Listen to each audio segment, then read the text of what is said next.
Non mais regardez-moi la qualité de cette pièce, je ne pensais pas pouvoir imprimer ça aussi facilement. Je vous explique comment j'ai fait dans cette vidéo.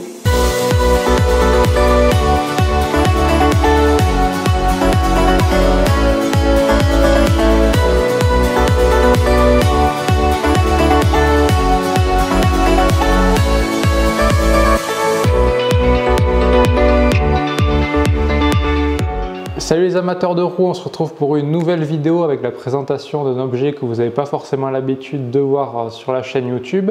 Alors d'habitude les Chinois ils m'envoient des trottinettes électriques mais ils ont dû en avoir marre et cette fois ils m'ont envoyé une imprimante 3D. Il s'agit de la Ender 3 S1 Pro de chez Creality que vous pouvez retrouver sur le site Geekbuying. Je vous mets le lien en description. Si jamais il y a un code promo, je ne sais plus s'il y en a, mais si jamais il y en a un, il sera également en description. Donc voilà, ils m'ont envoyé cette machine et ceux qui suivent la chaîne, vous savez que je fais des vidéos de moto et c'est pas du tout le genre de matériel que j'ai l'habitude de tester. Donc voilà, si vraiment vous êtes féru d'imprimantes 3D, m'en voulez pas si je fais des erreurs techniques et que j'ai pas forcément tout le vocabulaire ni toutes les notions.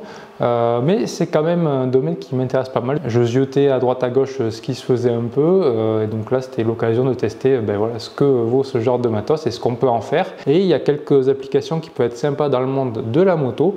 Je m'en suis déjà servi pour imprimer quelques pièces que je vais vous présenter au fur et à mesure de la vidéo. Il va falloir aussi que je vous présente un peu la bête, donc de quoi elle est composée, les avantages, les inconvénients, tout ça. Donc c'est parti. Donc la Ender 3 S1 Pro, si je dis pas de bêtises, elle se classe niveau prix dans le moyen haut de gamme avec pas mal d'options qui la rendent sympathique. Je vais vous les présenter par la suite. Avant ça, il faut que je vous parle du montage de la bête, une étape qui m'inquiétait un peu pour un novice comme moi, mais au final elle arrive prémontée dans le carton, il y a juste à assembler 2-3 pièces. On peut suivre le guide qui est assez succinct quand même sur la carte SD qui est fournie. Vous avez des vidéos supplémentaires, il faut avoir l'idée d'aller chercher les vidéos tuto là-dessus parce que là sur le livre il n'y a qu'une ou deux pages qui expliquent comment monter l'imprimante. En soi ça suffit, mais il y a des réglages un peu plus poussés qui sont disponibles dans un tuto vidéo sur la carte SD, donc ça je m'en étais rendu compte après, mais pas de difficulté particulière pour la monter, même en n'ayant jamais monté d'imprimante 3D, ça s'est révélé assez facile, donc ça c'est plutôt un bon point. Donc je sais pas trop dans quel ordre je vais présenter tout ça, en plus je suis pas trop fan des vidéos où ça fait un résumé de la fiche technique. Mais en gros en plus de l'imprimante, avant que j'oublie, il y a un petit tiroir devant dans lequel vous pouvez stocker pas mal d'accessoires qui ont été fournis en plus de l'imprimante. Il y a une spatule, il y a une petite pince, il y a aussi des vis supplémentaires. Au montage, des fois je me retrouve avec des vis en trop, je pensais que j'avais oublié quelques étapes dans le montage et au final c'est juste des vis de secours, donc ça c'est pas mal. Ensuite pour les composants, je vais faire un peu en fonction de ce que je vois. Avant que j'oublie, on a le plateau qui est plutôt pas mal, qui est magnétique, qui a un bon grip, les pièces tiennent bien dessus et qui s'enlèvent facilement. Alors du coup le fait qu'il soit magnétique c'est pratique pour l'enlever, mais par contre pour le remettre, vu que ça se replaque assez rapidement avec les aimants qui sont assez forts, c'est un peu chiant des fois de l'ajuster pour qu'il tombe bien sur le plateau. Donc je ne sais pas si c'est normal ou pas, un petit point négatif on va dire à l'usage. Ensuite ce qui est notable c'est que pour l'axe Z, donc ce qui fait monter la tête, donc on a double moteur et c'est synchronisé avec une courroie ici. Au niveau de la tête d'impression, si mon vocabulaire est bon, c'est du direct drive, c'est-à-dire qu'il y a l'élément qui va tirer le filament pour l'amener à la buse et directement au niveau de la buse, que ça amène proprement le filament. La buse elle peut monter, alors je ne sais plus à quelle température, vous verrez dans la documentation technique, mais ça vous permet d'utiliser plusieurs matériaux. Je ne connais pas encore la différence entre tous les matériaux. Il y a du, je crois, PLA, c'est le filament classique. Il y a un petit échantillon qui est fourni avec l'imprimante. Il y a du TPU, si je ne dis pas de bêtises, c'est plus flex. Il y a aussi de l'ABS, on peut imprimer de l'ABS. Ça, il me semble que c'est sur les guides chaîne moto. Si je dis pas de bêtises, ils sont faits avec de l'ABS, donc du plastoc vachement costaud. Donc pourquoi pas un jour s'essayer à faire des guides chaîne avec cette imprimante 3D. Je vais aller un peu dans tous les sens là. Tout à l'heure je parlais du plateau, j'ai oublié de préciser qu'on peut imprimer des pièces de 20 par 20 et en hauteur ça doit être 20 ou 25 également centimètres. Donc il y a de quoi faire des pièces assez sympas au niveau des dimensions. Ensuite, qu'est-ce que je peux dire? Alors là, vu que je suis à l'envers en plus, je vois pas tout. Alors ici on a le petit support pour mettre la bobine de filament. Vous voyez qu'il n'y a plus rien parce que moi quand je présente des objets, je fais quand même des tests avec, je ne fais pas juste des unboxings, là je m'en suis servi et je m'en suis un peu trop servi. Il me reste plus de filament et ça me permet aussi de vous dire que cette imprimante 3D comporte un capteur de fin de filament. Au moins pendant que votre impression tourne, si jamais on arrive à la fin de la bobine comme ça a été le cas ici, l'impression va s'arrêter au lieu de tourner dans le vide pendant des heures.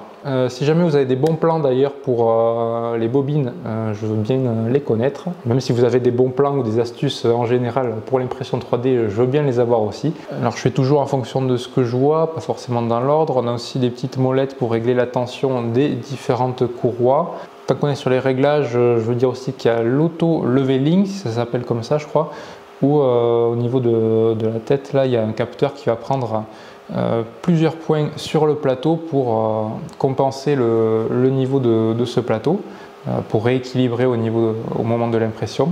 Donc ça, de ce que j'ai compris, c'est pas mal pour les débutants, ça évite de faire les réglages à la main à chaque fois. J'ai quand même au début fait les réglages comme c'était conseillé dans le tuto, où je fais passer une feuille sous la buse, il faut que ça frotte un peu, il faut qu'il y ait un peu de contact avec la feuille.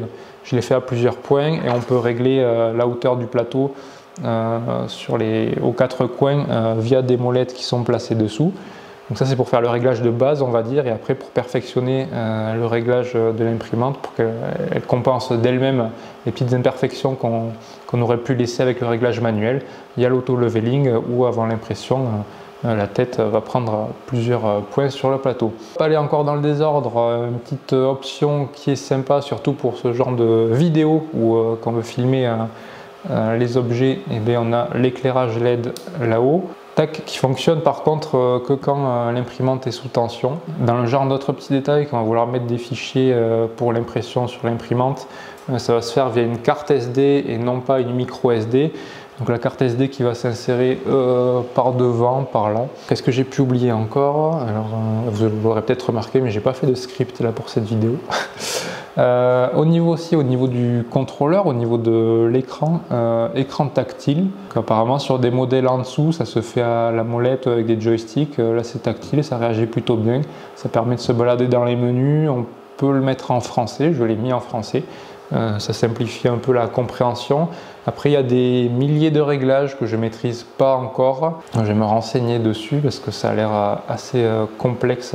Ça va prendre du temps en fait. C'est au fur et à mesure des tests que je vais prendre en main l'imprimante et ses différents réglages. Donc écran tactile, et c'est à partir de là du coup que vous pouvez lancer l'auto-leveling, que vous pouvez lancer vos impressions, voir le temps que ça prend, le temps qui reste. Lancer des commandes de température pour faire chauffer le plateau ou la buse. Donc tout le contrôle se fait avec ça, et une fois que vous avez lancé l'impression, il n'y a plus rien à faire, tranquille. Elle se débrouille toute seule. Voilà, c'était la partie un peu chiante de la vidéo avec la présentation technique. Je suis presque sûr d'avoir oublié des éléments. Mais bon, vraiment, si vous vous intéressez à ce genre d'imprimante, comme je vous l'ai dit, allez voir d'autres vidéos beaucoup plus détaillées, ou tout simplement vous allez sur le site Geekbuying et vous regardez la fiche technique. On va passer à la partie la plus intéressante, ou celle où je me suis le plus amusé, on va dire, c'est son utilisation, imprimer des pièces, parce que c'est fait pour ça, et j'ai pu l'essayer. Alors pour voir un peu comment ça fonctionnait au début, j'ai imprimé des pièces de test, de calibration, on va dire, pour voir si l'imprimante fonctionnait bien. J'ai commencé par imprimer un petit cube de 1 ou 2 cm de côté. Une première impression qui est très très propre, à savoir que j'utilise comme slicer, c'est-à-dire le logiciel qui va découper notre modèle 3D et envoyer et transformer ça en commande pour l'imprimante. J'utilise Creality Slicer, logiciel qui était fourni avec l'imprimante. Si j'ai bien compris, c'est un dérivé de Cura. Mais je ne me suis pas embêté pour le moment à installer Cura parce qu'au moins sur Creality Slicer, je savais que j'avais le profil de cette imprimante qui était déjà sur le logiciel. Et voilà, donc j'ai essayé d'aller au plus simple et je me suis rendu compte que c'était super simple en fait d'imprimer des pièces. Après, il y a beaucoup de paramètres à prendre en compte, comme je le disais tout à l'heure, je ne les connais pas tous et donc ça vient au fur et à mesure des tests qu'on ajuste, que ce soit par exemple je sais pas, la température du plateau, la température de la buse, quand il faut définir la précision de l'impression, le taux de remplissage de la pièce. Donc pour les pièces que j'ai imprimées, j'ai fait avec des réglages standards, j'ai pas touché à grand chose. Je me suis juste contenté de récupérer le fichier 3D, le modèle sur Thingiverse, donc des fichiers qui étaient disponibles en libre accès. Je les ai pas modélisés moi-même, on y reviendra par la suite. Je les ai foutus sur le logiciel Creality Slicer avec les réglages standards. Ça m'a découpé ça, je l'ai mis sur la carte SD de l'imprimante et après en 2-3 clics sur l'écran tactile, j'ai lancé mon impression. Et donc comme je disais, j'avais commencé avec le petit cube de test qui a eu un plutôt beau rendu. Ça c'est une pièce de calibration de test, on s'en fout, j'en ai aucun usage. Là où j'ai pu imprimer une pièce qui m'a bien été utile, ça a été pour imprimer un support pour la lampe, la Spanninga Tor 1100. Donc il y a un système de support un peu éclaté qui ne permettait pas de l'attacher sur des fixations GoPro. Et donc il y a une gentille personne sur le net qui avait fourni un modèle d'une pièce qui permet d'adapter cette lampe sur des supports de fixation GoPro. J'ai juste eu à récupérer ce fichier, à lancer l'impression. Première impression, je l'ai raté. Pourquoi je l'ai raté? Je pense que j'avais mal fait le réglage du plateau. Vous le verrez à la vidéo sur le timelapse sur la fin quand ça a commencé à vouloir faire l'ovalisation, l'arrondi. Au niveau des couches, vu que le plateau n'était pas à niveau, ça a un peu déconné, ça a emporté la pièce et bon, on le voit là sur la fin de la pièce, le filament est parti dans tous les sens, la pièce s'est décrochée du plateau et elle s'est barrée. Donc j'ai relancé une impression, même pas en changeant les réglages, juste en refaisant le niveau du plateau. Donc là ça s'est très bien passé, j'ai pas eu de soucis. Alors, la pièce, une fois que j'avais imprimée, j'avais pas eu trop le temps de faire d'image de celle-ci. Je crois que j'avais pris quelques photos que peut-être je vous afficherai à l'écran pour vous montrer quand même que le résultat est super propre. Comparé, je sais, alors sûrement que je prendrai en photo, que je vous l'afficherai à l'écran, avec la même pièce qui a été imprimée par une connaissance qui a une autre machine mais qui a imprimé avec le même type de filament, où là le rendu est vraiment dégueulasse. Donc ma pièce est beaucoup mieux alors que je suis débutant, donc c'est à dire que c'est une super imprimante, achetez-la. Donc tout ça pour dire que je suis très content du rendu des pièces, assez bluffé honnêtement de la qualité de l'impression. Et donc j'ai pu installer ma petite lampe, la Spanninga, sur le casque sans difficulté et je me suis lancé à la Ronde des Lacs, une journée extrême de moto qui commençait à 9 h du matin, où on a terminé à 10 h du soir. Je vous mettrai quelques images d'illustration. D'ailleurs j'ai plein de vidéos de retard qu'il faut que je vous sorte. Là je sors cette vidéo de l'imprimante 3D maintenant parce que bon, ils me l'ont envoyé, ils attendent que je fasse une review dessus assez rapidement. Mais ces derniers temps je m'étais blessé, j'avais pas trop roulé, j'avais pas trop la tête à faire les vidéos et donc il me reste plein de vidéos sur les disques durs où j'ai juste entre guillemets à faire le montage. Donc abonnez-vous pour pas rater ça quand ça va sortir. Il y aura du vélo, de l'enduro. Donc voilà, première vraie pièce imprimée avec cette imprimante qui m'a été bien utile, j'en ai déjà eu l'utilité. Et je vous montrer également d'autres pièces que j'ai pu imprimer. Là je viens d'imprimer un bouchon pour là où on remplit l'huile de boîte sur la Reju.